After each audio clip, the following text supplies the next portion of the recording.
everybody. Again, this is Nicole Pierce, and it's Career Conversations with Nicole. This is the second part of Offer Management with Nicole Claridge from Smith & Howard. I hope you enjoy. Well, I think that's all great. So let's go on the other side of that. Let's think of the wonderful students, right, that are not being sneaky. And which is most of them. Yes, I want to be very clear. 100% agree. Most students are good. Yes. But how do those students pick from multiple offers in this virtual environment or this online recruitment process? Because I guarantee you, whether it's happening right now or this fall, because I think a lot of things will be virtual in the fall, how are they going to pick from these offers? Well, I recommend that they do research on the firms and companies. Glassdoor is a great place for that. I recommend that if they feel they don't have enough information on the firm, that they go back and they say, I have more questions. Or, I think I said this before, go back and ask, can I talk to someone who was an intern last year who works there now? Because you want to get an idea of what that internship is going to be like. What is it going to lead to? I think that, the internship is really a time to explore. Do you like the work? Do you like the company? We've had instances where we had a student love the company, love the people, realized she did not like public accounting. And that happens. Yeah, but that's why you do the internship. So when you have multiple offers, I would say they're probably not going to be very different in terms of offer amount. We all have fairly similar starting salaries. They're a little bit different for interns. If that is your number one factor, and I recommend that it not be, but if it is, and the firm you like the most isn't giving you the highest offer, it is okay to go back and say, you're my number one choice. This other firm has offered this. Can you match it? What? My mouth is about to hit the floor, Nicole. Now here's the thing. I don't encourage my students to negotiate. Oh, I am not saying negotiate. So if you get an offer for a certain amount, you should not go back and ask for $5,000 more. You should not go back and ask for $1,000 more. Right. But if you can legit say that you have an offer from firm A, that you really want this firm you're talking to, but firm A is offering a significant amount more, I think it's okay to go and tell them. Now, the firm might not be able to match it. They might be able to come up a little bit. They might be able to give you a signing bonus. They may be able to describe some other perk that they have as part of. Absolutely. Benefits can be huge, especially once you're working full time. Do they cover 100% of the medical? Do they cover 50% of the medical? And that can be hundreds of dollars a month. So I'm not saying you should go back and negotiate. And if the full-time offer or the hourly offer is very close, don't do this. Don't do that.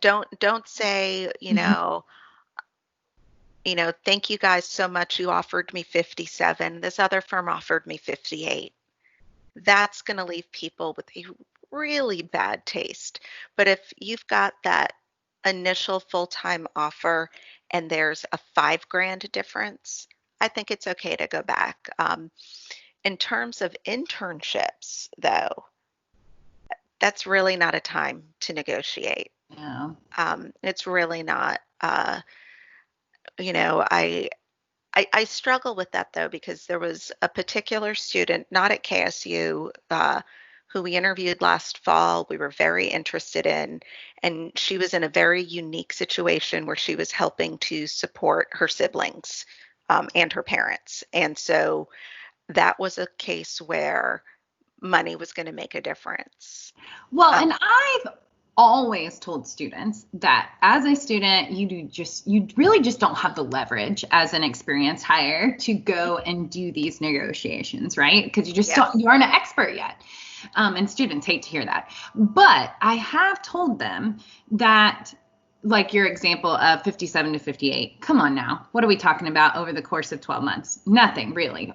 But for some students, like the one you just described, that is taking care of children or parents or something like that.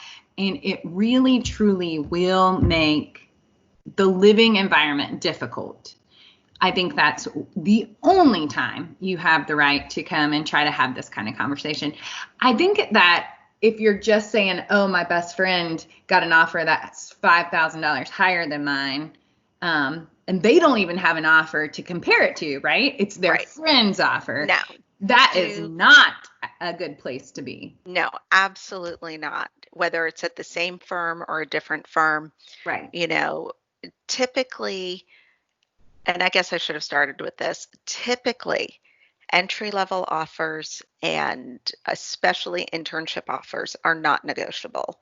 Right. But, you know, if there have been times where if there are competing offers and, you know, you are one of those top students, right, I think it is okay if to go back to don't start a bidding war. You know, you are not that valuable no matter how great of a student you are. right. You're not, you know, you're not that 20-year experienced person who has technical skills that nobody else has. Right. But if your first choice place is significantly lower than another offer you've gotten, I think it's okay to go back to say, you know, I have this other offer and this amount of money is going to make a difference for me. Is there anything you can do? If they can come close to the offer, go with your first choice. You are going to be happier in the long run.